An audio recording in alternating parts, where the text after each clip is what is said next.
العالمین واشہد ان لا الہ الا اللہ رب السماوات والارضین واشہد ان سیدنا و مولانا محمدا عبدہ ورسولہ خاتم النبیین اللہم صلی علی سیدنا محمد النبی الامی وازواجہ امہات المومنین وذریتہ واہل بیتہ کما صلیت علی آل ابراہیم فی العالمین انک حمید مجید۔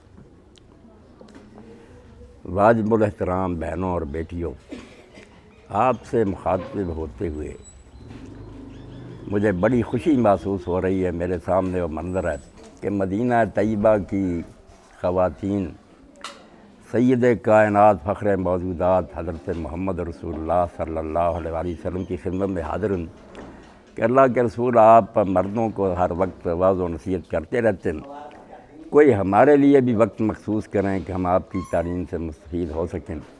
تو امام بخاری رحمۃ اللہ علیہ فرماتے ہیں آپ نے پھر دن مقرر کر دیا کہ اس دن صرف خواتین اکٹھی ہوں، میں ان سے ہی بات کروں گا اور دین کی باتیں انہیں پہنچاؤں گا۔ تو جمیل صاحب میری طرف سے شکریہ کے مستحق ہیں کہ وہ مجھے موقع دیتے ہیں کبھی کبھی کہ میں آپ بہنوں اور بچیوں سے بھی بات کر سکوں۔ یقین جانیں مردوں کی نسبت جیسا کہ جمیل صاحب نے کہا، آپ ماویں اور بہنیں جو ہیں نا، سیرت فرزندات امہات، بچے وہی تیار ہوں گے جو آپ کی گود میں ہوں گے۔ مرد صرف کما سکتا ہے، آپ کی حفاظت کر سکتا ہے، مگر بچہ ہر وقت اللہ تعالیٰ کی امانت آپ کی گود میں ہوتا ہے۔ اگر آپ شروع سے اس کی تربیت صحیح کریں تو اقبال فرماتے ہیں سیرت فرزندات امہات، بچوں کا کریکٹر تو بنتا ہے ماؤں سے۔ جوہر صدق و صفات امہات، مائیں ٹھیک ہو جائیں تو بچے ولی پیدا ہو جاتے ہیں، مائیں بگڑ جائیں تو پھر ان کی گود میں جنم لینے والے کھلنڈرے اور بدماش ہی پیدا ہوتے ہیں۔ اللہ پناہ دے جیسا ہو رہا کہ بچیاں اور بہنیں جو ہے نا دین کو چھوڑ کر دوسری طرف راغب ہو گئیں، تو نتیجہ یہ ہے کہ گلیاں اور بازار بھر گیا ہے گنڈوں اور بدماشوں سے۔ ورنہ علامہ اقبال رحمۃ اللہ علیہ فرماتے ہیں بطول باش و پنا شادی اثر، فاطمہ بن جا اور جیسے وہ پردے میں تھی جنت کی عورتوں کی سردار، اور اللہ کے رسول کے دل کا ٹکڑا، بطول باش و پنا شادی اثر، فاطمہ بن اور یہ عہد جدید جو ہے اس کی آنکھوں سے چھپ جا۔ یہ ترقی کے نام پر لوگوں کو گمراہ کر رہے ہیں کہ بچیاں میدان میں آ جائیں تو بدماشی کے لیے کھلے موقع مل جائیں۔ فاطمہ بن کہ در آغوش شبیر بگیری، تاکہ تیری گود میں سیدنا حسین علیہ السلام جیسا بچہ پیدا ہو۔ اب آپ دیکھتی ہیں کہ فاطمہ رضی اللہ تعالیٰ عنہ ایک دن حضرت علی رضی اللہ تعالیٰ عنہ گھر میں آئے، اللہ کے رسول علیہ السلام نے مجلس میں کہا کہ کل میں سوال کا جواب چاہتا ہوں کہ عورت کا سب سے بہترین وصف کیا؟ کل اس سوال کا جواب دیں۔ صحابہ سے کہا کہ عورت کی سب سے اچھی خوبی کیا ہے؟ تو حضرت علی رضی اللہ عنہ بھی اس بارے میں سوچ رہے تھے، تو فاطمہ رضی اللہ تعالیٰ نے پوچھا کہ علی کیا بات ہے؟ تو کہا ابا جی نے یہ سوال کیا ہے، صبح بتانا کہ عورت کی سب سے اچھی خوبی کیا؟ تو حضرت فاطمہ رضی اللہ تعالیٰ نے کہا کہ میرا نہ بتانا، صرف یہ بات کہہ دینا کہ جس کو اس کے خاوند کے سوا کسی نے نہ زندگی بھر دیکھا اور اس نے اپنے خاوند کے سوا نظر اٹھا کر نظر بھر کر کسی کو نہ دیکھا۔ جب صبح حضرت علی رضی اللہ عنہ نے جواب دیا تو نبی کریم صلی اللہ علیہ وسلم نے پوچھا کہ علی یہ جواب تیرا ہے یا سچ بتا فاطمہ کا؟ انہوں نے کہا نہیں ہے یا رسول اللہ آپ کے جگر گوشہ فاطمہ رضی اللہ عنہ کا جواب ہے۔ فرمایا میری بیٹی کے منہ سے ہی یہ جواب نکل سکتا۔ تو آپ جو ہے نا میری بہنیں اور مائیں، اگر آپ میں سے کسی کی اصلاح ہو جائے اور وہ دین کے راستے پر آ جائے تو الام مدرسۃ اذا دتا، ایک ماں بھی ہم اچھی تیار کر دیں تو سمجھے ایک بہت بڑا کالج اور ادارہ قائم ہو گیا، نسلوں کا اچھے بچے پیدا ہو گئے۔ اس لیے آپ سے بات کرتے ہوئے خوشی ہوتی ہے کہ کسی ایک بیٹی اور بہن کے دل میں بھی کوئی بات اتر گئی تو انشاءاللہ میری بھی عاقبت سنورے گی، آپ کا خاندان بھی ببرکت ہو جائے گا۔ اب اللہ کے رسول علیہ السلام کے بارے میں یہ بیٹی پڑھ رہی تھی، تلاوت کی، اس نے بہت اچھی آیت کا انتخاب کیا کہ اللہ اور اللہ کے فرشتے رسول کریم علیہ السلام پر درود بھیجتے ہیں، اے ایمان والو تم بھی حضور پر درود بھیجو اور حضور کی خدمت میں سلام عرض کرتے رہا کرو۔ اب اللہ کے رسول علیہ السلام کے بارے میں جب ہم دیکھتے ہیں کہ آپ کی مخلوق جو تھی دنیا میں مظلوم ترین مخلوق تھی، اب بھی ہے، اب بھی کوئی انصاف نہیں ہو رہا، صنف نازکی ہے، مگر اس وقت تو نامراد لوگوں کا حال یہ تھا کہ کہہ دیتے تھے گھر میں کہ اگر بچی پیدا ہو تو گڑھا کھود کے رکھنا، زندہ دفن کر دینا۔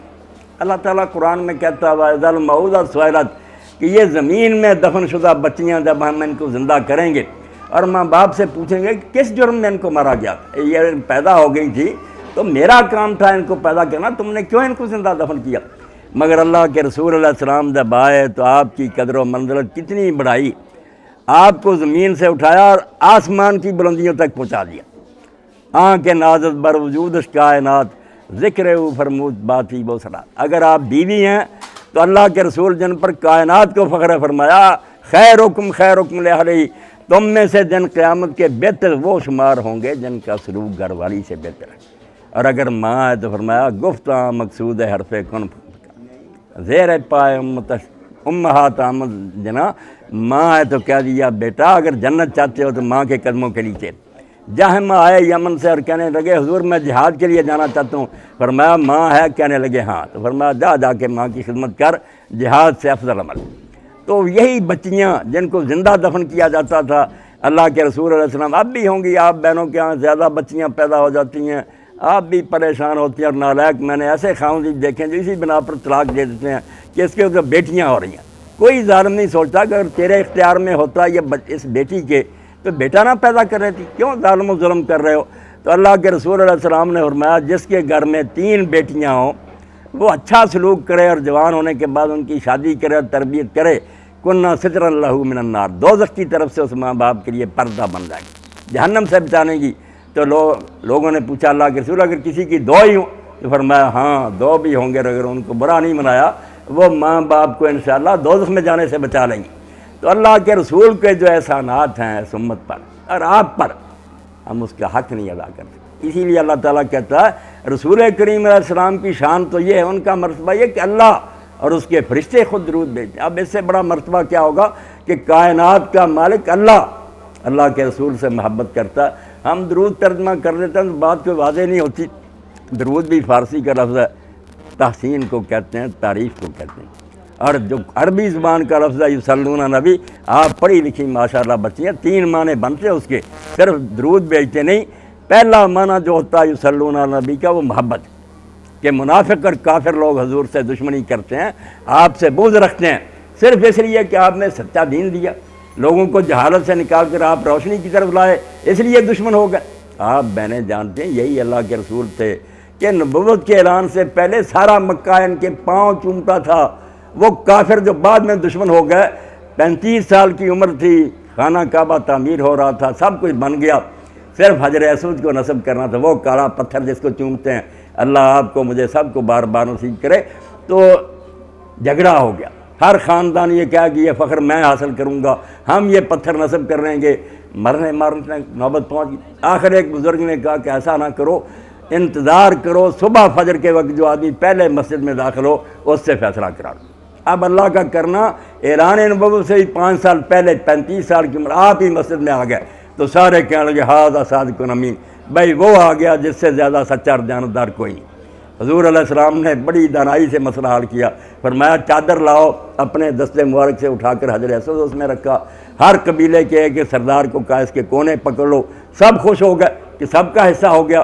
جب پاس پہنچے تو آپ نے اپنے ہاتھ سے رکھ دیا۔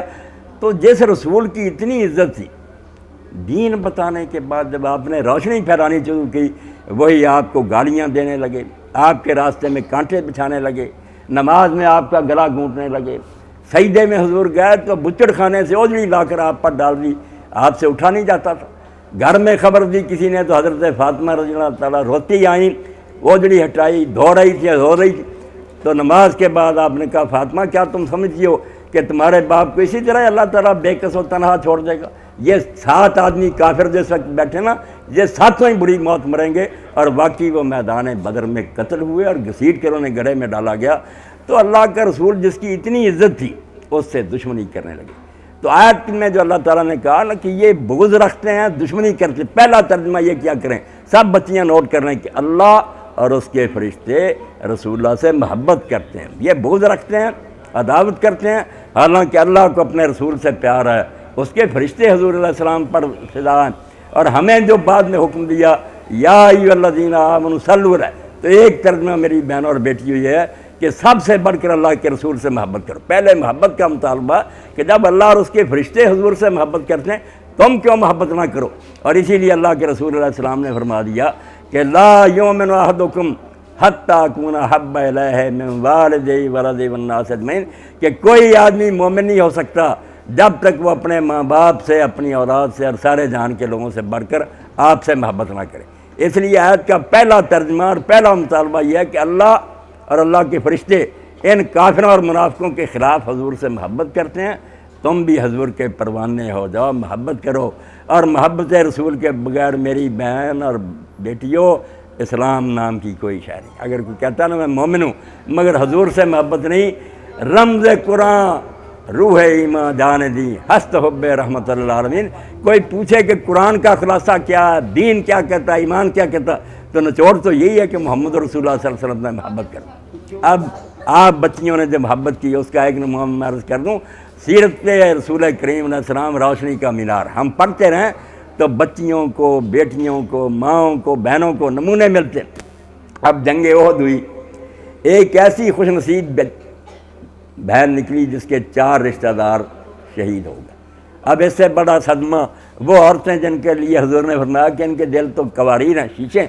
واقعی مرد صدمہ برداشت کر سکتا مگر عورت کے لیے تو بہت بڑی بات ہوتی، بھائی مر گیا، باپ مر گیا، بیٹا مر گیا، خامد مر گیا، ان سے عزیز کوئی رشتہ ہو سکتا؟ یہ 4 رشتے اس کے میدان احد میں شہید ہو گئے۔ مدینہ منورہ میں خبر ہوئی کہ رسول کریم علیہ السلام کا سر مبارک بھی زخمی ہو گیا، آپ کے دندان مبارک بھی شہید ہوئے، 70 صحابہ شہید ہو گئے، تو عورتیں بھی نکلی خبر لینے کے لیے۔ تو جب وہ بی بی جا رہی تھی تو کسی نے کہا کہ آپ کا تو خامد بھی فوت ہو گیا، اس نے انا للہ کہا اور آگے چلی، بیٹے کا بتایا، بھائی کا بتایا، باپ کا بتایا، مگر اس کا سوال میری بہنوں ایک ہی تھا، وہ ہر معاملہ میں ہر وقت یہی پوچھتی رہی کہ رسول اللہ خیریت سے ہیں؟ باپ کا مرنا، بھائی کا، خاوند کا، بے سب بھولا ہوا تھا، یہی پوچھا کہ رسول اللہ ہیں؟ انہوں نے کہا ہاں وہ تو خیریت سے ہیں۔ کہنے لگی بس دکھا دو۔ جب اللہ کے رسول علیہ السلام کی زیارت کی، حضور کو دیکھا، کہنے لگی کل مصیبت بعد کے جل، ایک عورت ہوتے ہوئے 4 صدمے، کہنے لگی اللہ کے رسول آپ کو دیکھنے کے بعد ساری مصیبتیں بھول گئی، کوئی بات نہیں، وہ جاتے رہے، آپ کے نام پر انہوں نے جانیں قربان کر دی، تیرے نام پر کروں جہاں فدا، نہ یہ جہاں فقط 2 جہاں فدا، نہیں اس سے بھی میرا جی برا، کروں کیا کروڑوں جہان ہے، کروڑوں جہان بھی ہوتے تو سرکار دو عالم صلی اللہ علیہ وسلم کے نام پر قربان کر دیتے۔ ایمان کی جان یہ ہے، اس لیے اللہ نے کہا اللہ کے رسول دین بتانے لگا، گمراہی سے نکالنے لگا، تو وہی جو سچا اور دیانتدار کہتے تھے وہ بوجھڑیاں پھینکنے لگے، گلا گھونٹنے لگے اور آپ کے راستے میں کانٹے بچھانے لگے، اور وطن چھوڑ کر مدینہ منورہ چلے گئے، پھر پیچھا نہیں چھوڑا، جنگ پر جنگ، بدر اور احد اور خندق لڑائیاں کی، اور سب سے برا حملہ جو کیا، آپ ماشاءاللہ سب پڑھی لکھی ہیں، حضور کی اخلاقی حیثیت کو داغدار کرنا تھا، پھر ایسے الزام گڑے کہ اس پیغمبر کو بدنام کر دو کہ کون سا دین لیے پھرتے ہو، اور اس کے لیے قرآن مجید میں آپ سورہ نور میں دیکھتی ہیں ایسا خطرناک بم چلایا کہ نعوذ باللہ اگر وہ کامیاب ہوتا رسول کی ساری نبوت ختم ہو جاتی۔ کہنے لگے کہ یہ نبی بنا پھرتا جس کی بیوی معاذ اللہ بدکار ہے، حضرت عائشہ رضی اللہ عنہ پر بہتان لگا دی، اور وہ اتنا پھیلایا کہ کئی اچھے بڑے آدمی بھی اس میں پھنس گئے۔ حضرت ابوبکر رضی اللہ عنہ کے اپنے بانجے تھے، بدری صحابی تھے، ان کا خرچہ بھی یہ دیتے تھے، مگر وہ بھی اس فتنے کا شکار ہو گئے۔ تو حضرت ابوبکر رضی اللہ نے قسم اٹھا دی کیا میں ان کو ایک ڈھیلا نہیں دوں گا، اتنی نمک حرامی اور احسان فراموشی کہ بانجا ہوتے ہوئے اس نے میری بیٹی کو بدنام کرنے میں حصہ لیا۔ مگر جب قرآن مجید میں اللہ تعالیٰ نے بریت نازل کر دی، سورہ نور اتری، اللہ نے پاک کیا اماں کو آسمان سے، تو حضرت ابوبکر رضی اللہ عنہ کو اللہ نے نرم کرنے کے لیے، حالانکہ بات ٹھیک تھی کہ اتنا قریبی رشتہ دار ہوتے ہوئے سارا خرچہ میرے ذمہ اور پھر نمک حرامی کرے، نہیں خرچہ دوں گا، مگر اللہ تعالیٰ نے قرآن میں اتارا، اللہ کی بات وہ لوگ مانتے تھے، رسول اللہ پر قربان تھے، الا تحبون ان یغفر اللہ لکم، بھائی مستہ سے ابوبکر اگر قصور ہو گیا تو تم نہیں چاہتے کہ تمہارے گناہ بھی اللہ معاف کرے، تم سے بھی ہوتے رہتے ہیں، اللہ تمہارے معاف کرے گا۔ جب یہ حضرت ابوبکر رضی اللہ عنہ سنا، دل پر پتھر کی سیل رکھی اور کہا ٹھیک ہے، میری بچی کو اس نے بدنام کیا، رشتے کا لحاظ نہ کیا، میرے احسان بلا دیے، مگر جب اللہ تعالیٰ کہتا ہے کہ کیا تم نہیں چاہتے کہ تمہارے گناہ خدا معاف کرے، اگر معاف کروانا چاہتے ہو تو تم بھی معاف کرنا سیکھو۔ اسی کے وقت کا میں نے قسم کا کفارہ دے دیا، ان کا خرچہ بحال کر دیا اور رنج بلا دیا۔ تو پیغمبر خدا صلی اللہ علیہ وسلم کی بیوی زوجہ مطہرہ کے بارے میں یہ طوفان جو کھڑا ہوا، مدینہ شریف میں 30 دن میری بچی اور بہنوں وہ طوفان بدتمیزی بروا، حضور غم کے بہت تلے دب گئے۔ آپ نے ممبر پر تشریف لے جا کر کہا کوئی ہے جو میری عزت کی حفاظت کرے، کہ لوگوں نے میرے گھر پر بھی حملہ کر لیا۔ اور بعد میں حضرت زینب رضی اللہ تعالیٰ عنہ سے نکاح کیا، پھوپھی کی بیٹی تھی، پہلے اپنے پالتو بچے حضرت زید کے ساتھ نکاح کیا تھا، نباہ نہیں ہوا، آپ نے نکاح کر لیا، مسئلہ تھا دین کا، مگر ظالموں نے یہ بھی پروپیگنڈا کر دیا کہ آپ نے تو بہو سے نکاح کر لیا۔ اس لیے یہ آیت جہاں اتری ہے نا، وہاں بیٹا دیکھنا چاہیے کہ اس کا سیاق و سباق کیا، کہاں یہ درود کی آیت اتری۔ اللہ نے کہا ظالم پہلے جنگیں لڑتے رہے، اب گھر کو بدنام کرنا شروع کر دیا کہ بیوی ایسی ہے اور حضور نے بہو سے نکاح۔ وہاں کہا آگے بھی بچی نے پڑھا گیا، وہ ٹکڑا ساتھ ہی ہے، ان الذین یؤذون اللہ ورسولہ، کہ یہ جو لوگ اللہ رسول کو دکھ دیتے ہیں، دکھ تو رسول کو ہی دیتے تھے، اللہ کو کیا دکھ دیں گے، مگر رسول کی قدر اتنی ہے کہ اللہ نے یہ نہیں کہا کہ رسول کو دکھ دیتے ہیں، فرمایا اللہ کو دکھ دیتے ہیں۔ رسول کو اللہ سے الگ ہے، وہ اس کا پیارا ہے، محبوب ہے، اس کا چنا ہوا پیغمبر ہے، اس لیے جو رسول کو دکھ دیتا ہے وہ دراصل اللہ کو دکھ دیتا ہے۔ کہا جو اللہ رسول کو دکھ دیتے ہیں ان پر اللہ نے لعنت کر دی ہے اس دنیا میں بھی اور آخرت میں بھی، اور ان کے لیے عذاب عظیم مہین تیار کیا۔ تو یہ ٹکڑا جو بعد میں آیا، آپ پڑھی لکھی ہیں، ریفرنس ٹو دی کانٹیکسٹ کہتے ہیں ہم سیاق و سباق، کہ عبارت کا پہلا ٹکڑا دیکھو، بعد والا دیکھو، یہاں ذکر سارا حضور کی بیویوں کا کہ پردے کے حکم ہوئے، نکاح حضور کے بیان ہوئے، بعد میں یہ آیت آئی کہ اللہ اور اللہ کے فرشتے حضور پر صلوات بھیجتے ہیں، پھر وہ ٹکڑا آ گیا کہ جو حضور کو دکھ دیتے ہیں ان پر لعنت ہے۔ تو یہ درمیان میں ٹکڑا درود کا اس لیے آیا کہ ان لوگوں نے رسول کریم کی ذات پاک پر بہتان لگانے شروع کیے، حضور کو بدنام کرنا چاہا، حضور کی شان گھٹانی چاہیے۔ تو اللہ نے 3 باتیں اس آیت میں کہی، ایک میں نے ترجمہ کر دیا کہ اللہ اور اللہ کے فرشتے رسول سے محبت رکھتے ہیں، اس لیے اے ایمان والو تم بھی حضور سے محبت رکھو، ایک ترجمہ تو یہ ہے اس کا۔ اور دوسرا ترجمہ یہ ہے کہ اللہ کے رسول کو بدنام کرنے کی کوشش کر رہے ہیں، یہ شان گھٹانا چاہتے ہیں، تم اس کے مقابلے میں اسنا علیہ ثنا، دن رات آپ کی نعتیں پڑھو، تعریف کرو، جہاں موقع ملے حضور کے فضائل اور خوبیاں دنیا تک پہنچاؤ، اور بات وہی بن جائے جو علامہ اقبال کہتے ہیں، دہر میں اس میں محمد سے اجالا کر دے، پوری دنیا میں ہر جگہ ہم حضور کا نور پہنچا دیں۔ ہمیں کوئی دیکھے تو کہے، اب میرے سامنے آپ بیٹھے ہیں، میں یہی سمجھتا ہوں کہ کوئی عائشہ ہے، کوئی فاطمہ ہے، کوئی خدیجہ ہے، کوئی اسماء ہے، میں نہیں سمجھتا کہ آپ لوگوں نے کیا نام رکھے۔ اب تو میں حیران ہوتا ہوں، نام بھی لوگ ایسے رکھتے ہیں معاذ اللہ، کوئی معنی نہیں ان کا، کوئی حنا رکھتا ہے، کوئی سحر رکھتا ہے، تو کیا معنی ان کا؟ خدا کے بندو کچھ ہے ان کا معنی بنتا؟ سحر کیا فجر کا وقت، حنا کیا مہندی، کچھ نہیں، دیکھ لیتے ہیں کہ کسی ایکٹریس کا نام ہے وہ رکھ لیں، نام ان کے رکھو جن سے اللہ خوش تھا، اس کے رسول خوش تھے۔ اسماء بنت یزید ہیں، اسماء کتنا پیارا نام، کئی صحابیات کا ہے، حضرت ابوبکر رضی اللہ عنہ کی بڑی بیٹی بھی اسماء ہے، حضرت عائشہ رضی اللہ عنہ 10 سال بڑی، مگر یہ اسماء بنت یزید اور عورتوں میں سے بڑی عاقلہ اور فاضلہ تھی، سمجھدار تھی، ہر عورت نہیں سوال کر سکتی، آئی اور اس نے کہا اللہ کے رسول میں عورتوں کی نمائندہ ہوں، مجھے عورتوں نے بھیجا ہے کہ ہماری طرف سے بھی جا کر حضور سے پوچھو۔ بڑی بات پوچھی اور صحابہ خوش ہو گئے کہ عورتوں کی طرف سے آج تک ایسی بات کسی عورت نے نہیں پوچھی۔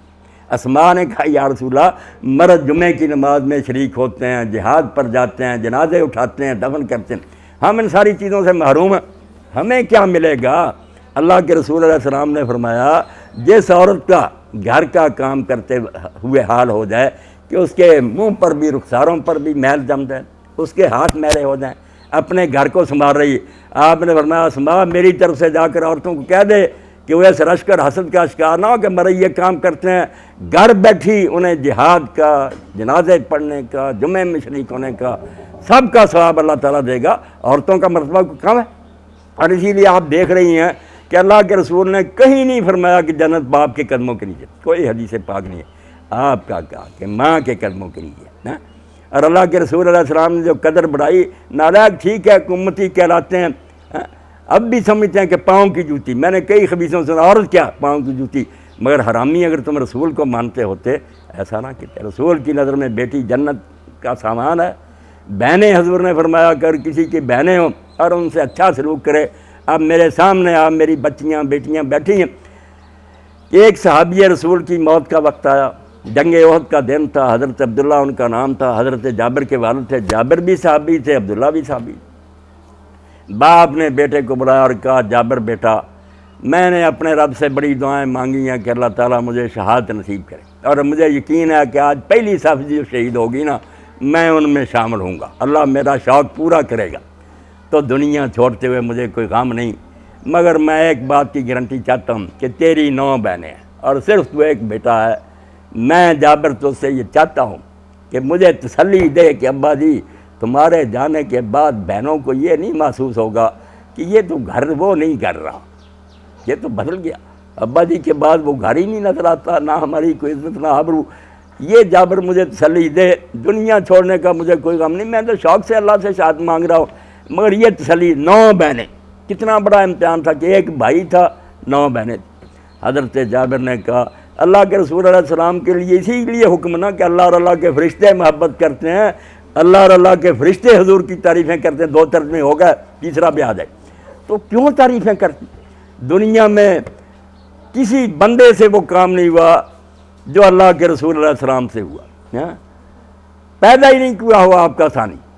جب حضرت جابر رضی اللہ عنہ نے یہ وعدہ دیا، ابا جی شہید ہو گئے، اب حضرت جابر نے میری بہنوں اور بیٹیوں اپنے عہد کو نبھانے کے لیے ایک بیوہ عورت سے شادی کی، حالانکہ باغوں کے مالک تھے، ایک ہی بیٹے سے اپنے باپ کے، بیوہ عورت سے شادی کی۔ رسول کریم علیہ السلام نے ایک دن پوچھا کہ جابر تم نے شادی کر رہی؟ تو فرمایا ہاں اللہ کے رسول شادی کر لی۔ تو فرمایا صحیح بنم بکر، کنواری لڑکی ہے یا بیوہ؟ انہوں نے کہا بیوہ، عمر رسیدہ۔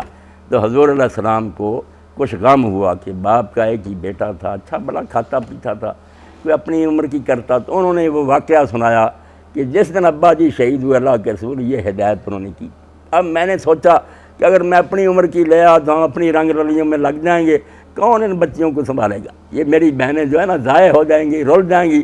اس لیے میں نے ابا جی کی بات کی لاج رکھتے ہوئے اپنی ساری تمنائیں اور آرزوئیں جو ان کو چھری پھیر دی کہ عمر گزری جائے گی، چلو بوڑھی عورت بھی ہوگی کوئی نہیں، مگر یہ ماں بن کر اپنی بچیوں کی طرح ان کو سنبھالے گی۔ ان بچیوں کی وجہ سے اللہ کے رسول اتنے خوش ہوئے کہ امام ترمذی فرماتے ہیں 26 مرتبہ حضور نے دعا مانگی کہ اللہ جابر کو بخش دے۔ بڑی بات ہے کہ بہنوں کا اس نے خیال رکھا، اس لیے ماں، بہن، بیٹی، بیوی، چاروں حیثیتوں نے اللہ کے رسول نے آپ کا وہ مقام بلند کیا کہ اگر یہ امت اس کا خیال کرے یہ دنیا بھی جنت بن جائے۔ اب تو قیامت آئی، کچھ آپ کا بھی قصور ہے، میں مانوں گا کہ جو بچیاں پڑھ جاتی ہیں جاب کریں وہ طلاق پر آ جاتی ہیں کہ ہم تو خود کماتی ہیں، سرکش ہو جاتے ہیں، گھر بہت گزر رہے ہیں، اتنے فتوے آ رہے ہیں طلاق کے، اندازہ ہی نہیں۔ جس کو ہم سمجھتے تھے کہ یار قتل ہو گیا یا طلاق ہوگی تو آسمان پر سرخ آندھی آئے گی، وہ تماشا بن گیا۔ نہ یہ سنبھالتی ہیں گھر، وہ بھی دیکھتے ہیں گھر جائے یا کوئی اور کر لیں گے، گھر وہ نہیں رہے جو اللہ کے رسول علیہ السلام نے بتایا۔ تو اللہ نے جو کہا کہ اللہ اور اس کے فرشتے حضور پر صلوات کرتے ہیں، میں نے بات کو سمجھاتے ہوئے آپ سے عرض کیا کہ ایک ترجمہ تو یہ ہے کہ اللہ اور اللہ کے فرشتے حضور سے محبت کرتے ہیں، اس لیے جب ہمیں حکم ہوا صلو علیہ، ایک ترجمہ تو یہ ہوگا کہ رسول اللہ سے سب سے بڑھ کر محبت کرو، کسی کی محبت اس کے مقابلہ میں نہیں ہونی چاہیے۔ دوسرا ترجمہ کہ اللہ اور اللہ کے فرشتے حضور کی تعریفیں کرتے ہیں، اللہ تعریفیں کریں، اب آسمان پر اپنے تخت پر بیٹھا، ملائکہ مقربین ہے، اور وہاں اللہ فخر کرے کہ میری دنیا میں کوئی محمد رسول اللہ کا ثانی پیدا ہوا، اس سے بڑا مرتبہ کیا کہ اللہ فخر کرے، اللہ تعریفیں کرے اور اس کے فرشتے جس محفل میں بیٹھیں کہ بھائی اللہ کے رسول جیسا کوئی نہیں اس دنیا میں وجود میں آیا۔ تو دوسرا ترجمہ یہ ہوا کہ اللہ اور اللہ کے فرشتے حضور کی تعریف کرتے ہیں، اہل ایمان ہم بھی اس بات کے مامور ہیں کہ اللہ کے رسول کی تعریفیں کریں۔ اس لیے بچی نعت پڑھ رہی تھی، آگے پیچھے بھی آپ پڑھیں، کوئی نہیں کہ یہ رسم ہی ہے، نعت پر لوگوں نے بڑی کتابیں لکھی ہیں، حضور کی مدح و ثنا میں بڑا کچھ بیان کیا، وہ سارا آپ پڑھتی رہیں۔ رسول اللہ کی احادیث پڑھنی چاہیے، حضور کی تعریف، حضور سے محبت، اس کو دن بدن بڑھانا چاہیے۔ اللہ کے رسول اگر یہ دنیاوی دندہ ہوتا تو کیوں مسجد میں ممبر کھڑا کرتے تھے؟ اس پر حضرت کعب بن مالک کھڑے ہوتے، حسان بن ثابت کھڑے ہوتے، عبداللہ بن رواحہ جیسے لوگ کھڑے، حضور کے شاعر تھے، وہ آپ کی تعریف کرتے تو نبی علیہ السلام اس وقت کیا ہے کہتے کہ تمہارے شعر دشمنوں کے سینے پر نہ مجاہدوں کے نیزوں سے زیادہ اثر کر رہے ہیں۔ تو اللہ کے رسول کی تعریف کی ہم پابند ہیں۔ اور آخری معنی یہ ہے کہ اللہ رحمت کرتا ہے اپنے پیغمبر پر، اور اس کے فرشتے حضور کے لیے دعائیں کرتے ہیں۔ تیسرا ترجمہ دعا کا جس کو ہم درود پھر کہہ دیتے ہیں، کیا ایمان والو تم بھی اللہ کے رسول کے لیے دعا کرتے رہو۔ اب لوگوں نے پوچھا اللہ کے رسول علیہ السلام کیسے دعا کریں؟ سلام تو ہم نے سیکھ لیا، سلام پہلے آپ نے سکھا دیا تھا کہ جب تم تشہد میں بیٹھو تو کہو السلام علیکہ ایھا النبی ورحمۃ اللہ وبرکاتہ۔ ہر 2 رکعت کے بعد ہم پڑھتے ہیں، کہتے ہیں درود کیسے پڑھیں، کیف نصلی علیکہ یا رسول اللہ کے رسول صلوات کیسے بھیجیں؟ اس وقت آپ نے سکھایا اللہم صلی علی محمد وعلی آل محمد انک حمید مجید تک، پھر اللہم بارک علی محمد وعلی آل محمد، یہ سکھایا۔ اور اس کا درجہ اتنا، اب دیکھیں کہ جو کام اللہ اور اللہ کے فرشتے ہمارے کہے بغیر کر رہے وہ ہم کہتے ہیں کہ اللہ کر، تو معلوم ہوا کہ رسول اللہ کس کی کیا ضرورت، اللہ تو ہمارے کہے بغیر کر سکتا۔ بڑی نکتے کی بات ہے کہ پہلے اللہ نے کہا اللہ اور اس کے فرشتے تو درود بھیج رہے ہیں، بعد میں ہمیں حکم تم درود بھیجو، اور ہم نے کہا اللہ رسول اللہ پر رحمت کر۔ قرآن تو کہتا کہ وہ کر رہا، تو ہم نے کیوں اللہ کے حوالے کر دیا کہ اللہ ہم تو صرف تیرے اور تیرے فرشتوں کی صف میں کھڑا ہونا چاہتے ہیں کہ جو کام تو کر رہا ہم بھی کریں، ہمارا بھی نام لکھا جائے، ورنہ ہم جانتے تو نے خود بتا دیا کہ تو ہمارے کہے بغیر ہی اپنے پیغمبر پر رحمتوں کی بارش کر رہا ہے، اس کے فرشتے کر رہے ہیں۔ تو ہماری کتنی خوش قسمتی ہے مرد اور کی کہ جب اللہم صلی علی محمد کہتے ہیں تو اس اللہ کے ساتھ کھڑے ہو جاتے ہیں، اس کے فرشتوں کے ساتھ کھڑے ہو جاتے ہیں۔ اور یہ بھی بات اللہ نے کہی کہ تھوڑا نہیں پڑھنا، آپ نے سنا بچی نے پڑھا وسلم تسلیما، آیت ختم ہوتی ہے وسلم تسلیما۔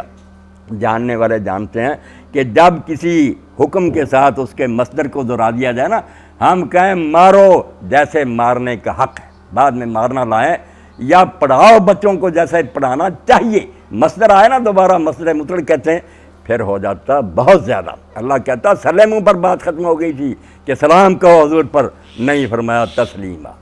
تھوڑا بہت سلام پڑھنے سے میں نہیں خوش ہوں گا، حضور پر سلام پڑھتے رہو جیسے سلام پڑھنے کا حق، بار بار بار بار۔ تو تھوڑا سا کورس تو اللہ کے رسول علیہ السلام نے تجویز کر دیا، ہر مرد عورت اس کو پورا کر سکتا۔ فرمایا جو صبح اور جو شام 10 مرتبہ مجھ پر درود پاک پڑھ دے حلت لہ شفاعتی، اب اس کے لیے گارنٹی ہو گئی کہ میں دن قیامت کے اس کی سفارش کروں گا، میں کھڑا ہو جاؤں گا کہ یہ بچہ اور بچی مجھ پر درود بھیجے، اللہ اس کو بخش دے۔ تو 10 مرتبہ تو آپ کر لیں، باقی زیادہ کی تو حد ہی کوئی۔ حضرت ابو طلحہ فرماتے ہیں ایک دن مسجد نبوی سے سید عالم صلی اللہ علیہ وسلم نکلے، میں بھی پیچھے ہو گیا، آپ چلتے چلتے ایک باغ میں چلے گئے، میں دروازے پر کھڑا ہو گیا، وہاں آپ نے نماز پڑھی، اور اس نماز کا سجدہ اتنا لمبا کیا کہ ہم نے زندگی بھر اتنا لمبا سجدہ نہیں دیکھا۔ مجھے یہ خیال ہو گیا کہ آپ کی روح مبارک جو ہے نا وہ انتقال کر گئی، حضور آپ زندہ نہیں ہیں، ورنہ اتنا لمبا سجدہ۔ مگر جب فارغ ہوئے اور آئے تب پوچھا یا رسول اللہ آپ نے کیا یہ سجدہ کیا، اتنا تو کبھی نہیں دیکھا۔ حضور نے فرمایا ابو طلحہ تجھے علم ہونا چاہیے کہ جبریل علیہ السلام میرے پاس آئے تھے، انہوں نے کہا اللہ کے رسول کیا تو اس بات پر خوش نہیں ہوتا کہ من صلی اللہ علیہ کا مرتبہ واحدہ، ایک مرتبہ کوئی تجھ پر درود بھیجے تو اللہ فرماتا صلی اللہ علیہ عشرہ مرات، میں 10 مرتبہ اس پر درود بھیجوں گا، اس بھیجنے والے پر۔ فائدہ ہمارا ہوا، حضور کا نہیں۔ حضور کے بارے میں تو کہہ دیا کہ اللہ اور فرشتے یہ کام پہلے ہی کر رہے ہیں، ہمارا بڑا ہو گیا کہ ہم نے زبان ہلائی 10 مرتبہ، وحتان العشرہ خیات، 10 گناہ معاف کر دیے، ورفع 10 درجات، اور 10 درجے بلند ہو گئے۔ اب میری بہنوں بیٹیوں بھائیوں، اس سے اعلیٰ سودا بھی کو ہو سکتا، ایک مرتبہ ہم نے زبان ہلائی اللہم صلی علی سیدنا محمد وعلی، 10 نیکیاں، 10 گناہ معاف، 10 درجے بلند۔ حضرت حسن حسین رضی اللہ فرماتے ہیں البخیل الذی ذکرت عنہ فلم یصلی علیہ، کہ اس امتی سے بڑھ کر کنجوس اور بدبخت کوئی نہیں جس کے سامنے کسی موقع پر حضور کا ذکر ہوا، نام لیا یا ویسے ہی آپ دیکھ رہے ہیں آپ پہ ذکر ہو رہا، فرمایا میری بات ہوتی رہی، کم بخت نے ایک مرتبہ بھی مجھ پر درود نہ بھیجا، اللہ نے کہا اس سے زیادہ بخیل اور کنجوس نے زبان ہی ہلانی تھی، تو بدنصیب یہ بھی نہ کر سکا۔ حالانکہ اللہ کے رسول کی احسان شناسی، آپ کی جو مہربانی ہم پر کہ ہم جانور ہوتے، اسی زمین میں وہ لوگ ہیں جو گائے کا پیشاب پیتے ہیں، بڑے بڑے پڑھے لکھے ہیں، وزیر اعظم تھا عیسائی، خود اپنا پیشاب پیتا تھا، بیوقوف لوگ ہیں۔ یہ صفائی، یہ صاف ستھرا دین، حرام حلال کی تمیز، یہ اس وقت اگر دنیا میں ہے نا کوئی روشنی کا مینار ہے تو یقین جانے وہ صرف محمد عربی ہے صلی اللہ علیہ وسلم، کسی امت کے پاس روشنی نہیں، سب اندھیروں میں ٹھوکریں کھا رہے ہیں۔ یہ چکا چوند جو ہماری آنکھوں کو چندھا دیتی ہے، ہم دیکھتے ہیں یورپ آسمان پر چلا گیا، ستاروں پر چلے گا، ٹھیک ہے یہ باتیں ان کی بری نہیں، خود دین ہم سے بھی کہتا ہے کہ آگے سے آگے بڑھو، اللہ کی کائنات کی سیر کرو، یہ ہماری کوتاہی ہم نہیں کرتے، یہ چیزیں خوبی کی ہیں مگر ہم خوبیاں نہیں ان کی اپناتے۔ علامہ اقبال نے ٹھیک کہا کہ ہم غلاموں نے، نالائقوں نے یہ سمجھ لیا کہ جو بال وہ کٹاتے ہیں نا انگریز، اور جو تنگ پینٹ پہنتے ہیں، شاید اس سے ترقی کی، ہم وہ بے پردگی بے حیائی کرنے لگے، حالانکہ ان کی ترقی اس سے نہیں ہے، ان کی ترقی علم و فن سے، ریسرچ کرتے ہیں، ایجادیں کرتے ہیں، وہ تو کر نہیں سکے، یہ تنگ پینٹیں، عورتیں بے پردہ، بے حیائی کے کام، یہ آسان تھا کام، غلاموں نے یہ اپنا لیا، حالانکہ یہ کرنے کا کام نہیں۔ تو اللہ کے رسول علیہ السلام کو نہ ماننے کا نتیجہ ہے میری بچی جو وہاں ہو رہا نا، ہم ذکر بھی نہیں کر سکتے۔ یہ ہے تہذیب مغرب۔ یہ کتاب اگر آپ کو ملے، ڈاکٹر عبدالغنی فاروق، کانوں پر ہاتھ رکھ، توبہ توبہ توبہ، جانوروں سے بدتر حالت، نہ ماں کا پتہ نہ بہن کا، یہ رشتے جب وہاں ختم ہو گئے، حرام زدگیاں، اس لیے کیا ترقی ہے؟ یہاں ہے دین اسلام کہ صاف پاکیزہ اور ایک مہذب معاشرہ حضور صلی اللہ علیہ وسلم دیا۔ اس لیے اللہ کہتا ہے، 3 ترجمے میں نے آپ کے سامنے کر لیے، اب سے پہلے میں نے نہیں کہیں کیے، آپ کی محفل کی برکت ہے کہ عربی زبان کے مطابق صلاۃ کے آگے اللہ جب ہوتا ہے 3 معنی ہوتے ہیں، ان اللہ ملائکۃ یصلون علیہ، اللہ اور اللہ کے فرشتے حضور سے محبت کرتے ہیں، صلو علیہ، تم بھی محبت کرو، اللہ اور اللہ کے فرشتے حضور کی تعریفیں کرتے ہیں، آپ کا چرچا کرتے ہیں، تم بھی چرچا کرو۔ اور چرچا کرنے کے لیے صرف زبانی نعتیں نہیں، ہمیں چاہیے ایسی اکیڈمیاں بنائیں جہاں سیرت النبی پر کتابیں ہوں، دنیا کی ہر زبان میں، انگریزی، فرانسیسی، ڈچ، سب میں ہوں، ہم دنیا کو پہنچائیں کہ جس کے خلاف تم ہو گئے نا، جس کے خاکے نامراد چھاپتے ہو، اس کے علاوہ ہر جگہ اندھیرا ہے، روشنی کی طرف اگر آنا ہے تو محمد مصطفیٰ صلی اللہ علیہ وسلم کے نام لیوا بنو۔ اس کے لیے اگر محنت ہو، بجائے جھنڈیاں لگانے کا اور تھوڑا بہت کھا پی لیا، کچھ سرمایہ اکٹھا کریں۔ امت کی کتنی بچیاں جو ہیں بغیر شادی کے بیٹھی، اگر آپ یہی جو ہے میلاد النبی کے موقع پر خرچ کرتی ہیں یہ سوچ کر کہ یہ بچیاں کسی کی نہیں، قرآن کو آپ پڑھتی ہیں، ازواج امہاتہم، آپ جتنی بیٹھی ہیں اور میں بھی ہوں، سب مرد عورتیں ایک اپنے ماں باپ کے ہیں مگر وہ جسمانی ہیں۔ ایک قرآن کہتا ہے کہ رسول اللہ کی بیویاں ہماری مائیں ہیں، آپ کی بیویاں ہماری مائیں، تو رسول اللہ باپ ہوئے۔ اس لیے جو بچی ہے کسی جگہ، جو بیٹا ہے وہ اصل میں اللہ کے رسول کا بیٹا اور بیٹی ہے۔ غنچائی از شاخسار مصطفیٰ، علامہ اقبال فرماتے ہیں جو بھی بچہ بچی سن رہا ہے، بیٹا تم کلی ہو رسول اللہ کی شاخ کی، اپنے آپ کو پہچانو، تم عام آدمی نہیں ہو، حضور کے غنچے ہو، اس لیے گل شاد باز بہار مصطفیٰ، وہ کیریکٹر پیدا کرو کہ تم بچیوں کو دیکھے ہر کوئی کہے یار فاطمہ جا رہی ہے، جیسے رسول اللہ کی بچی تھی با پردہ، اس طرح کی بچی ہے۔ بیٹا ہو تو معلوم ہو کہ وہ اللہ کے رسول کے بچے اپنے تو نہیں رہے مگر نواسے حضور کو 2 دے دیجئے، جس کے بارے میں آپ نے فرمایا ہمارا ریحانۃ آیا من الدنیا، دنیا کے باغ میں سے جو اللہ نے دے گلاب کے 2 پھول دیے نا، وہ حسن اور حسین۔ اللہ اکبر، کہاں پہنچے سیدہ شباب اہل جنہ کہ جنت میں جتنے لوگ جائیں گے جوانوں کے سردار ہوں گے۔ اب لوگوں نے بچوں کو بھی دیکھا کہ حضور کو بیٹوں کا کیا سلوک کر رویہ تھا۔ میں ایک بات یہ آپ کی توجہ کے لیے بیان فرماؤں گا، ورنہ اللہ کے رسول کی سیرت جو ہے اس کا کوئی بحر ناپیدا کنارہ، کہاں کنارہ۔ حضرت حسن رضی اللہ عنہ جا رہے تھے مدینہ شریف سے باہر، تو دوپہر کے وقت انہوں نے ایک باغ میں دیکھا کہ کام سے فارغ ہو کر ایک غلام جو کسی مالک کا تھا، بیچارہ نوکر تھا، بیٹھا ہوا تھا، کھانا کھا رہا تھا، پاس یہ کتا بیٹھا ہوا تھا۔ ہمارے پاس تو غریب مرتے رہتے ہیں نا، وہ کتا پاس بیٹھا تھا۔ اب وہ غلام کیا کرتا تھا، ایک لقمہ اپنے منہ میں ڈالتا تھا، ایک کتے کی طرف پھینک دیتا۔ آپ کو اس کی بات بڑی پسند آئی کہ یار اتنا نیک سلوک کتے کے ساتھ۔ بعد میں آپ نے پوچھا کہ تم تھوڑا بہت اس کو ڈال دیتے، ہر لقمے کے ساتھ ایک لقمہ ڈالتے رہے، تو وہ کہنے لگے کہ مجھے شرم آتی تھی کہ اللہ کا ایک جانور میری طرف دیکھ رہا تھا، میں خود ہی کھاتا رہتا، شرم کی بات تھی، وہ بیچارہ ترستا رہتا۔ آپ کو وہ اتنا پسند آیا کہ آپ نے کہا تیرا مالک کون ہے؟ اس نے کہا سعید بن العاص۔ آپ اسی وقت گئے، قیمت ادا کی، اس کو آزاد کرایا، آگے کہا میں نے خرید لیا اور میں نے تجھے آزاد کر دیا، جہاں جی چاہے تیرا جا، اور یہ باغ بھی میں نے ساتھ ہی خرید لیا، یہ بھی تجھے دے دیا تیری اتنی سخاوت دیکھ کر۔ تو اس لیے اللہ کے رسول کے بیٹے دیکھیں، ان کی بچی دیکھیں، یہ بننے کی کوشش اگر میں آپ کریں نا کہ حضور کے بیٹے بیٹیاں ہم میں وہ خوشبو آئے، پھر سیرت النبی کا بھی پڑھنے کا فائدہ، میلاد النبی کی محفلیں بھی بابرکت ہیں، اور اگر نشستند و گفتند و برخاست میں بیٹھے باتیں کی اور چلتے بنے، پھر نہ اللہ رسول کی یہاں کوئی قدر ہوگی، نہ اس کا کوئی ملے گا۔ کچھ بدلنے کی کوشش کریں. بچیاں حضور کی بیٹیوں کی طرح بنیں. 4 بیٹیاں تھیں, جو بیٹے ہیں وہ حسن حسین کا نمونہ اپنائیں, پھر انشاءاللہ سب کچھ ٹھیک ہی ٹھیک ہے. تو اللہ کے رسول علیہ السلام نے درود پاک کی جو فضیلت بیان فرمائی, اس کو پلے باندھیں, زیادہ کثرت کریں. یہ بھی آپ نے فرمایا اگر کوئی میٹر دیکھنا چاہتا ہے کہ میں قیامت کے دن حضور کے پاس ہوں گا, یہ دور, ان اول الناس بھی یوم القیامت اکثرهم علی صلاۃ, قیامت کے دن سب سے زیادہ قریب میرے وہ لوگ ہوں گے جو جتنا زیادہ درود شریف مجھ پر پڑھیں گے. اب ہم پڑھ رہے ہیں, مگر کتنی خوش قسمتی ہے کہ کال حضور کو جا رہی.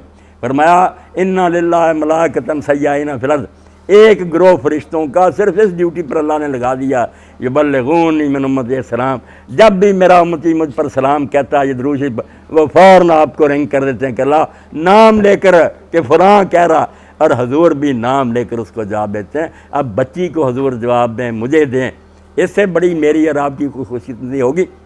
باہر سلام مکن رنجاز جواب لب کہ صد سلام مرا یک جواب تو, ساری عمر میں میرے بچوں بہنوں ایک جواب ہی حضور کی طرف سے مل جائے کہ وعلیکم السلام, تو اس میں کمی نہ کریں. درود شریف کو پلے باندھیں, جتنا زیادہ اس کو پڑھ سکیں, انشاءاللہ دنیا اور آخرت کے سارے معاملات سمجھ جائیں گے. تو 3 ترجمے کہ اللہ اور اس کے فرشتے محبت کرتے ہیں, اللہ اور اس کے فرشتے تعریف کرتے ہیں, اللہ اور رحمت کرتا ہے, فرشتے رحمت کی دعائیں کرتے ہیں. ہمارے لیے بھی 3 ترجمے ہو گئے کہ اے ایمان والو حضور سے محبت کرو, حضور کی تعریفیں بیان کرو, اور حضور کے لیے ہر وقت دعائے خیر کرو کہ اللہ اگر یہ رسول نہ آتے تو پتہ نہیں ہم کس گمراہی کے کھڈ میں گرے ہوتے. اب جو ہدایت ہمیں نصیب ہے, عمل کریں نہ کریں, یقین جانیں آپ سے بڑا کوئی دنیا میں خوش قسمت نہیں. آپ کے پاس ہر معاملے میں واضح اور روشن ہدایت اللہ کے رسول علیہ السلام کی. تو اللہ توفیق دے, میں اور آپ کوشش کریں کہ جس رسول کا دامن پکڑا قیامت کے دن حضور کا ساتھ نصیب ہو, حوض کوثر پر پہنچیں, جنت میں حضور کے قدموں میں بیٹھ جائیں. وآخر دعوانا الحمدللہ رب العالمین. اللہ میری سب بچیوں کو خیریت سے رکھے, خوشیاں دکھائے.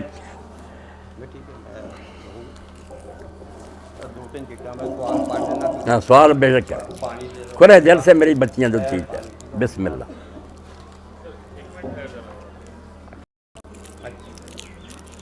یہ 2-3 سوال آئے ہیں.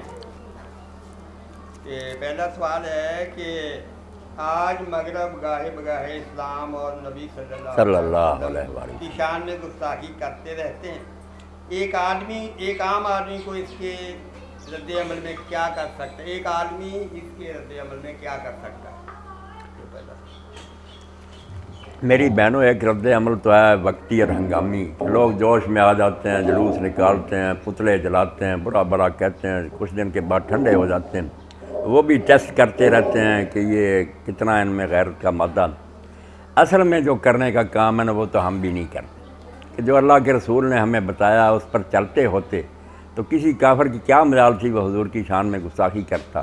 وہ جانتے ہوتے کہ مسلمان حکومتوں میں اتنا زور ہے, ان کے لشکر ہر وقت آمادہ. اگر کسی نے ضرورت کی تو کائنات میں مسلمان کی نگاہ میں سب سے بڑی تو قابل تعظیم ہستی رسول اللہ کی. یہ ہماری اینٹ سے اینٹ بجا دیں. وہ سمجھ چکے ہیں کہ ایٹم بم ہونے کے باوجود یہ سجدے میں پڑے ہوئے ہیں, ہر وقت مشورہ لیتے ہیں کیا حکومت کریں, کس کو لائیں. یہ آپ دیکھ ہی رہی ہیں کہ سارے واشنگٹن کو قبلہ بنائے ہوئے ہیں. اس حال میں وہ ذلیل نہ ہمیں کریں تو کیا کریں؟ وَأَنْتُمْ لَا إِن كُنتُم مُؤْمِنِينَ. پہلے ہم مومن عورتیں بنیں, مومن مرد بنیں, اپنی حکومتیں ہماری دین کو قائم کریں, پھر انشاءاللہ دنیا کی کوئی طاقت بری نگاہ نہیں اٹھا سکتی حضور کی طرف. جو کہے گا آنکھ نکال لی جائے گی اس کی. اللہ کے رسول علیہ السلام کو برا کہنے والے پھر زمین پر زندہ پھرتے رہیں تو مسلمانوں کا جینا کیا ہوا؟ امام مالک فرماتے ہیں جس امت کے نبی کو گالیاں پڑھنا شروع ہو جائیں اس امت کے لیے مر جانا بہتر ہے. وہ کیوں زمین پر زندہ رہے؟ مگر یہ دن دکھائے ہمارے اپنے حاکموں نے. 57-58 ملک ہیں, نامراد ان کے خادم بنے ہوئے ہیں, طاقت ہوتے ہوئے بھی ان کے سامنے ہاتھ جوڑتے ہیں. انہوں نے ہمیں ذلیل کر دیا. تو اس لیے پہلی بات تو یہ ہے کہ ہم دوسروں پر ناراض ہونے کے بجائے پہلے خود تو سچے مسلمان بنیں. اگر وہ کافر ہی ہمیں کہہ دیں کہ ہم نے یار خاکہ بنا دیا اور تم اتنے ناراض ہو رہے, تمہاری مسجدوں میں اذانیں ہوتی ہیں 5 وقت, کیا ہو نماز کی طرف؟ تم میں سے کتنے مرد عورتیں ہیں جو نماز پڑھتے؟ شرم کی بات ہے کہ 2-4 بوڑھے چلے جاتے ہیں, بچیاں اپنے گھروں میں نماز نہیں پڑھتی, مرد نہیں پڑھتے. اب کافر اگر کہیں کہ اگر رسول اتنا ہی پیارا ہے حکم کیوں نہیں مانتے؟ تاثر رسول مانتا تجھے حبا, رسول کا حکم مانتے نہیں, محبت کے دعوے کرتے ہو. ھذا الامری فی القیاس بدیع، یہ تو آپ بھی فیصلہ کریں گے کہ بیٹا ابا جی مجھے بڑی محبت ہے، بات مانے نا، ابا جی نے چھتری اٹھا رہے نا کہ کون سی محبت ہے؟ اللہ کے رسول کی محبت تو یہ ہونی چاہیے کہ آپ نے سارے ایک نماز پڑھے، آپ کے بچے نہیں پڑھتے ان کو پڑھائیں، اپنے ساتھ کھڑا کریں، آپ کی گود سے جنم لینے والے بچے مسلم ہوں، خاوند بھی ایسا کریں، اور نماز عام حالات میں تو گزارے۔ آپ سورہ نساء دیکھیں کہ جب میدان جنگ میں ہوتا تھا معاملہ، صفیں بندی ہوئی ہیں، دشمن سامنے کھڑا ہتھیار لیے، وہاں بھی حکم تھا کہ نماز نہیں معاف، آدھا لشکر ان کے سامنے کھڑا رہے ہتھیار لے کر، آدھا حضور کے پیچھے کھڑا ہو جائے، اور جب 2 سجدے کر لے وہ چلا جائے، دوسرے آ جائیں، ان کی ایک رکعت ہوگی، حضور وہاں نہیں معاف کی۔ آپ اچھے بڑے ہوتے ہوئے مرد عورتیں نمازیں نہیں پڑھتی، کتنوں کے پاس آنے جانے کا مکہ سامان ہے، یورپ کے سفر کرتے ہیں، جدہ کے ساحل سے گزرتے ہیں، مکہ نہیں جاتے۔ اب کون سا اسلام ہے؟ ایسے لوگوں کے بارے میں حضور نے کہا جس کو بیماری نے نہیں روکا، کسی ظالم حکومت نے نہیں روکا، پھر وہ حج کیے بغیر مر گیا، فلا علیہ ان یموتا یہودیاں اور نصرانیہ، وہ یہودی ہو کر مر جائے یا عیسائی ہو کر مر جائے، اللہ کو ایسے مسلمان کی کیا ضرورت؟ تو ان کو برا بلا کہنے کی بجائے ہم سچے مسلمان بن جائیں نا، یہ سارے فتنے مر جائیں۔ وہ سمجھ لیں گے کہ ایک عورت نے پکارا تھا تو طارق ابن محمد بن قاسم لشکر لے آیا تھا، ہمارا کیا حال ہوگا ایسی بکواس کریں؟ تو پہلے ہمیں مسلمان بننا چاہیے نا۔ گزارش ہے عورتوں کو بغیر پردہ کے غیر محرم آدمی واز کرنا کیسا؟ جیسے حدیث پاک میں آتا، حضرت عبداللہ بن مکتوم رضی اللہ تعالیٰ عنہ مصطفیٰ کریم صلی اللہ علیہ وسلم کے ہاں آئے تو رسول اللہ صلی اللہ علیہ وسلم المومن پردہ میں جانے کا حکم دیا، تو عرض کیا یہ نابینا، رسول اللہ فرمایا تم تو نابینی نہیں، لہذا عورتوں کو پردہ کے بغیر واز کرنا کیسا؟ بڑی اچھی بات میری بیان نے۔ اب ہماری خوش قسمتی ہے کہ اللہ کے رسول کے بارے میں جو کچھ بھی بیان ہوا ہے اس میں صحیح بھی ہے غلط ہے چھانٹی ہوگی، اس لحاظ سے ہم خوش قسمت ہیں کہ علم حدیث ایسا بن گیا کہ اس میں ویلڈ اور ان ویلڈ ٹریڈیشن الگ ہوگی کہ یہ روایتیں صحیح ہیں یہ نہیں صحیح۔ یہ عام طور پر علماء کہہ دیتے ہیں، مولوی صاحب بھی تو یہ واقعہ صحیح نہیں ہے کہ حضور نے کہا 2 بیٹھی تھی کہ تم بھی پردہ کرو، تم نہیں، وہ نہیں اگر دیکھتا تم تو دیکھ، یہ بات کوئی نہیں۔ اللہ کے رسول علیہ السلام نے تو فاطمہ بنت قیس رضی اللہ تعالیٰ عنہ کو طلاق ہوئی، تینوں طلاق کے خاوند میں دے دی مختلف وقفوں سے، اب اس نے عدت گزارنی تھی، تو پہلے تو آپ نے کہا کہ تم فلاں کے گھر میں رہو، پھر بعد میں کہا نہیں مرد وہاں بہت آتے جاتے ہیں، انہیں پھر اسی نابینا صحابی کے گھر میں بھیج دیا کہ وہاں تم بے فکری سے کپڑے بھی اتار سکو گی، اس کے گھر میں عزت گزاری۔ تو جو صحیح حدیث ہے نا ان کی روشنی میں کوئی بات نہیں، سر ڈھکے ہونا چاہیے، زیب و زینت نہیں ہونا چاہیے، سادہ ہونا چاہیے، یہ باتیں ہیں، مگر یہ کوئی بات نہیں کہ عورتیں ہر وقت قید رہیں۔ فرق ہے، یہ پردہ ایسا جو غیر شرعی ہے وہ بھی نہیں ہونا چاہیے، اپنی طرف سے گاڑ لیا، اور جو بالکل بے پردگی وہ بھی نہیں ہونی چاہیے۔ دین کی حدود ہمیں اللہ سے اور اس کے رسول سے محروم کریں گے، پھر زندگی میں کوئی مشکل بھی نہیں پیش آتی، کام بھی ہوتے رہتے ہیں، بے حیائی اور ہم نے اپنے مسلک کو دین پر حاوی کر دیا، اس بارے میں وضاحت فرما دے۔ شکریہ۔ بالکل ٹھیک ہے، میری جس بات پر جمیل صاحب خوش ہیں، یہی خوش نہیں پوری دنیا خوش ہے، وہ یہی ہے کہ میں فتاوی آن لائن پر بھی جواب دیتا ہوں تو کہہ دیتا ہوں یار مجھے کوئی یہ سمجھ کر نہ پوچھے کہ میں اہل حدیث ہوں، میں بریلوی ہوں، میں شیعہ، یہ اس طرح ٹرمیں بھول جاؤ، مسلم ہیں ہم، سارے ہمارے بھائی ہیں، جس کی بات دلیل سے ٹھیک ہوگی نا میں حوالہ دوں گا کہ اس لیے اس کی بات درست ہے، عقل سے سوچ لینا، کتابیں نکال لینا، اگر وہ بات غلط ہو مجھے بھی توجہ دے، مگر مجھ سے یہ توقع نہ رکھنا کہ میں کسی خاص مسلک میں باندھ رہا ہوں۔ مسلک کون سا اللہ نے اتارا؟ کوئی مسلک نہیں اتارا، بعد میں لوگوں نے گڑھ لیے۔ اللہ نے تو ایک ہی دین اتارا جس کا نام اسلام ہے، وہ سب کے لیے ایک ہے، کوئی گروہ ہے، گروہ کیا رونا تو یہ ہے کہ مسجدوں پر لکھ لیا یہ بریلویوں کی ہے، یہ دیوبندیوں کی ہے، بین المساجد اللہ، میری بہنوں بچیوں، مسجدیں تو اللہ کی، ہر کلمہ گو اس میں جا سکتا، اور جو نماز پڑھا رہا، قبلہ رخ پڑھا رہا ہے، قرآن مجید تلاوت کر رہا، آپ کو کیا فکر پڑی ہے کہ یہ بریلوی ہے، یہ دیوبندی؟ بھئی اللہ کے رسول کا امتی نماز پڑھیں۔ بہت بڑا فتنہ جس نے ہمیں برباد کر دیا نا، آپ کہتی ہیں کہ وہ خاکے چھاپ رہے، خاکے تو چھاپنے وہ لڑا رہے ہیں ہمیں، ہم ان کے ایجنٹ ہیں، ہم میں سے بہت پیسے کھاتے ہیں ان سے، ان کی ایجنسیاں دیتی ہیں کہ مولوی حضرات شیعہ سنی کو لڑاؤ، وہابی اور دیوبندی کو لڑاؤ۔ ایسی باتوں کو بالکل میری بہنیں بھول جائیں، مسلم ہو کر جئیں، سب سے محبت کریں۔ آپ کو جب بات سمجھ آئے کہ مجھے اللہ رسول کی یہ بات سمجھ آتی، بسم اللہ، دوسرا سمجھتا نہیں ہے شاید کا معنی یہ بنتا ہے، اس کو بھی جینے دیں، اور انشاءاللہ سارے جنت میں ہوں گے۔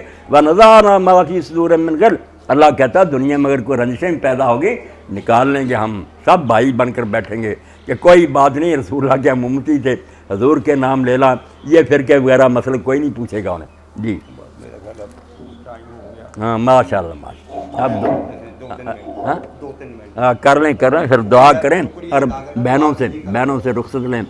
اللہ ان سب کو خیر سے رکھے، اپنے گھروں میں خوشیاں نصیب کرے. بسم اللہ الرحمن الرحیم. اسکول کے ایم ڈی ہونے کی حیثیت سے میرا یہ خوشگوار فرض ہے کہ میں آپ سب بہنوں بھائیوں کا شکریہ ادا کروں. آپ نے تکلیف کی، اپنا وقت ہمیں دیا. ہم دعائیں کر سکتے ہیں کہ اللہ تعالیٰ آپ کو جزا دے. اور مزید شکریہ سے پہلے یہ صبح میں پڑھ رہا تھا علامہ اقبال کی نظم تھی اللہ الصمد کی تشریح، اس کے چند اشعار پیش کروں گا. اللہ الصمد اوپر ہیڈنگ تھا، فارسی کلام تھا. گھر میں اللہ الصمد دل بستائی. اگر آپ نے اللہ الصمد سے دل لگا لیا ہے، جوڑ لیا ہے، الحد اسباب بیرون رفتائی، تو آپ نے تمام اسباب جو ہیں ان سے باہر آ گئے ہیں، صرف اللہ پر کنارہ کیا ہے تکیہ. بندہ حق بندہ اسباب نیست، اللہ تعالیٰ کا بندہ اسباب کا بندہ نہیں ہے، اسے اسباب کی ضرورت نہیں ہے، بے وسیلہ بھی لڑ سکتا ہے. زندگانی گردش دو لاب نیست، زندگی کوئی راحت کی گردش نہیں ہے. مسلم ہستی بے نیاز غیر شو، اگر آپ مسلمان ہیں تو غیر سے اللہ تعالیٰ کے علاوہ جو ہم کرتے ہیں ان سے نیاز ہو جائیں. اہل عالم را سراپا خیر شو، اور دنیا کے لیے نیکی کا درس لیں، نیکی کریں لوگوں سے. پیش منم شکوائے گردو مکن، امیر آدمی کے سامنے آسمان کا شکوہ مت کر کے اللہ تعالیٰ یہ ہمیں یہ ہوا یہ ہوا یہ ہوا. دستے خیشت آسی بیرو مکن، اپنا ہاتھ اپنی آستین سے آگے نہ کر، مطلب کسی کے آگے ہاتھ مت پھیلا، سوال مت کر. کیوں علی دا سال بانان شہید، حضرت علی کی طرح جو کی روٹی پر گزارا کر. گردنے مرب شکن خیبر بغیر، مرب کی گردن کو کاٹ اور خیبر پر قبضہ کر. منت اہل کرم بدن چرا، وہ عمرا کی احسان لینے کی ضرورت نہیں ہے. نشر لا وہ نام خودن چرا، ان کے سامنے نہیں یا یس اور نو کہنے کی بھی ضرورت نہیں ہے کہ ان کی غلط بات کو بھی یس کہیں اور صحیح کو بھی. رزق خود را الکفے دونا تک مگی، کمینوں سے اپنا رزق مت مانگ. یوسف ہستی کھیشتن مگی، تو یوسف ہے اپنی قیمت کم نہ کر. گرچہ باشی مور او ہم بے بال و پر، اگر کیونکہ تم ہو اور بے بال و پارو مطلب بہت ہی غریب ہو. حاجت پیش سلیمان مفر، اللہ سلیمان کے سامنے پھر بھی اپنی حاجت پیش نہ کر وقت کے. راہ دشوار سامان کم بگیر، آگے کی منزل بڑی دشوار ہے، کم سامان لیکن یہاں نیکی کا نہیں ہے، نیکیاں زیادہ لے کر جائیں. در جہاں آزادی ہے، در جہاں آزادی آزاد نہیں، اللہ دنیا میں آزاد ہے اور آزادی پر ہی مت. تاتوانی کیمیا شو، یہاں تک ہو سکے کیمیا ہو جا، مٹی نہ بن، مٹی نہ بن. در جہاں منم شو وسائل مشو، تو دینے والا بن، امیر بن اور منگتا نہ بن. بہت لمبی ابھی نظم تھی، بعض صورت سے اشعار کافیہ برکت کے لیے. اب میں ایک دفعہ پھر آپ سے شکریہ ادا کروں گا، اور مولانا صاحب کی دعا کے بعد دوسرا فنکشن کا ایونٹ کے ریفریشمنٹ ہوگی، اور ریفریشمنٹ کے بعد وہ پرائز دیے جائیں گے. اور پھر یہ اسٹیج جو ہے ان کے مس بدول کے حوالے کیا جائے گا، وہ میڈم جانے اور ان کا کام جانے. ماشاء اللہ. دعا کے لیے مولانا دعا کے لیے دعا سے پہلے میں اپنی بیٹیوں اور بہنوں سے رخصت ہو رہا ہوں۔ جیسے جمیل صاحب نے کہا نا کہ جو اللہ سمد کو مانتا، سمد ہے جس کو کسی میٹیریل کی ضرورت نہیں، کہہ ہی دینا اس نے ہو جاتا۔ جو اس خدا کو مانتا اس کو پریشان ہونے کی کیا ضرورت ہے کہ میرے پاس یہ نہیں ہے یہ نہیں، وہ سمد کو پکارے کہ تو جو چاہے کر سکتا کر دے۔ تو یہاں ایک دعا میں آپ کو دے کر جاتا ہوں، جمیل صاحب بھی ریکارڈ کرا دیں، بعد میں بچے بھی یہ جو ہے نا آپ لوگ بھی پھیلائیں بھائی شفیق۔ یہ دعا ہے جب حضرت سیدنا یوسف علیہ السلام قید میں چلے گئے تو بظاہر پڑھائی کی کوئی صورت نہیں تھی، تو جبریل علیہ السلام آئے۔ حالات ایسے ہو جاتے ہیں میرے بچوں بہنوں کہ پریشان آدمی کمزور جائے، پریشان ہوتا کہ بیٹیاں بیٹھی ہوئی ہیں، سرمایہ نہیں ہے یہ، تو یوسف علیہ السلام سے ملے حضرت جبریل علیہ السلام، انہوں نے کہا یوسف یہ دعا ہر فرض نماز کے بعد ایک بار پڑھ لیا کر، مسئلے حل ہو جائیں گے۔ ہاں یہ بھی میں کر دیتا ہوں۔ اللہم اجعل لی فرجا و مخرجا وارزقنی من حیث احتسب و من حیث لا احتسب۔ یہ دو لفظی دعا ہے کہ اللہ میں جن حالات میں پھنسا ہوا ہوں، اللہم اجعل لی فرجا و مخرجا، اس سے نکلنے کی اور کشادگی کی کوئی راہ نکال، میرے مسئلے حل ہو جائیں۔ وارزقنی من حیث احتسب، مجھے ایسی جگہ سے رزق دے جہاں سے میرا گمان ہے، ومن حیث لا احتسب، اور جو میرے گمان میں بھی نہیں ہے وہاں سے دے۔ جب دعا شروع کی آپ دیکھیں حکومت بھی مل گئی، جیل خانہ بھی ختم ہو گیا۔ تو یہ ایک چھوٹی سی دعا نوٹ کر چھوڑیں ہر فرض نماز کے بعد، اللہم اجعل لی فرجا و مخرجا وارزقنی من حیث احتسب ومن حیث لا احتسب۔ جمیل صاحب نے کچھ اور بھی دے دیے سوال، کوئی بات نہیں، پروگرام ہوتے ہی رہیں گے، یہ اللہ کے رسول کی تعلیمات جو سنانا بہت اچھا۔ کچھ لوگ وضو کرنے کے بعد انگلی آسمان کی طرف اٹھا کر اشہد ان لا الہ الا اللہ پڑھتے ہیں، کیا یہ ٹھیک ہے کہ نہیں؟ وضاحت کریں۔ جیسے میں نے پہلے عرض کیا نا کہ جیسے ہر چیز میں 2 نمبر ہے نا، حدیثوں میں بھی ملاوٹ ہو گئی، یہ نہ سمجھیں کہ جب کوئی کہتا رسول اللہ نے فرمایا وہ صحیح ہوتا، بہت چیزیں اس میں ایسی مل گئیں جن کا ثبوت نہیں۔ تو باقاعدہ عالم شروع سے ہی تیار ہو گئے جنہوں نے بالکل جوہریوں کی طرح پرکھ دیا کہ یہ صحیح ہے غلط۔ تو یہ بھی ابو داؤد شریف کی روایت ہے، انگلی اٹھانے کا تو ذکر نہیں، انگلی تو لوگ خام خواہ اٹھانے لگے، یہ تو بالکل بناوٹی۔ آسمان کی طرف دیکھنے کا ذکر تھا کہ وضو کرنے کے بعد آسمان کی طرف دیکھے اور کلمہ پڑھے، اشہد ان لا الہ الا اللہ وحدہ لا شریک لہ واشہد ان محمدا عبدہ رسولہ۔ تو یہ بھی آسمان کی طرف منہ اٹھانا نہیں ثابت۔ کلمہ ٹھیک ہے، صحیح مسلم میں آتا کہ جو وضو کرنے کے بعد یہ کلمہ پڑھے گا، جنت کے 8 دروازے ہیں، 8 ہی کھل جاتے ہیں کہ جا جس میں سے چاہے داخل ہو جا۔ تو کلمہ شریف آپ پڑھیں، نہ انگلی اٹھائے نہ آسمان کی طرف دیکھیں، مختصر جو آیت آپ نے پڑھنے کے لیے بتائی ہے اس کو ایک بار آپ دہرا دیں۔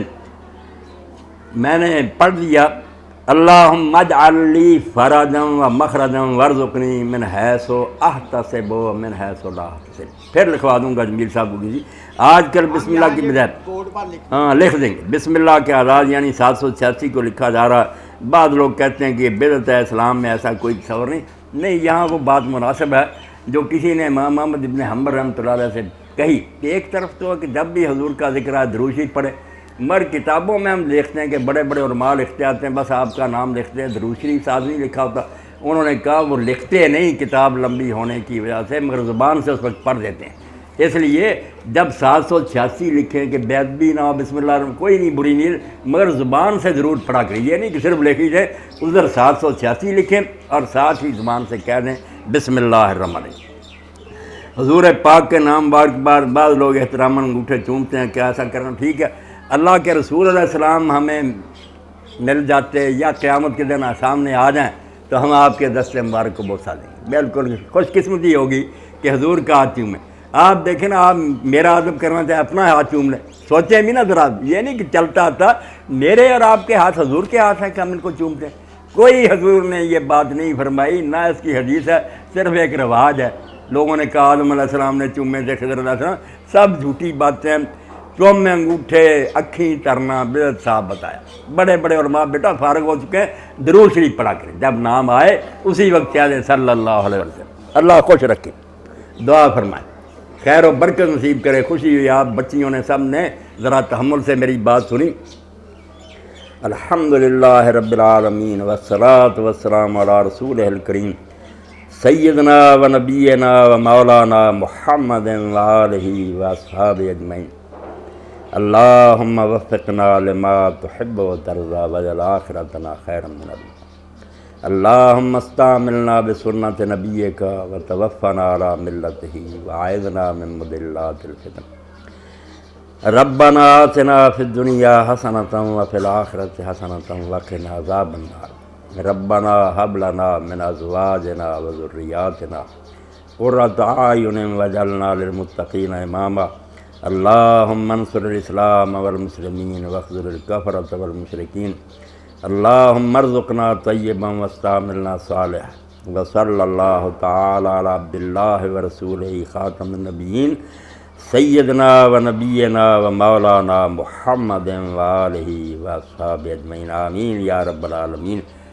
السلام علیکم ورحمۃ اللہ خیر نہ رکھے میری بہنوں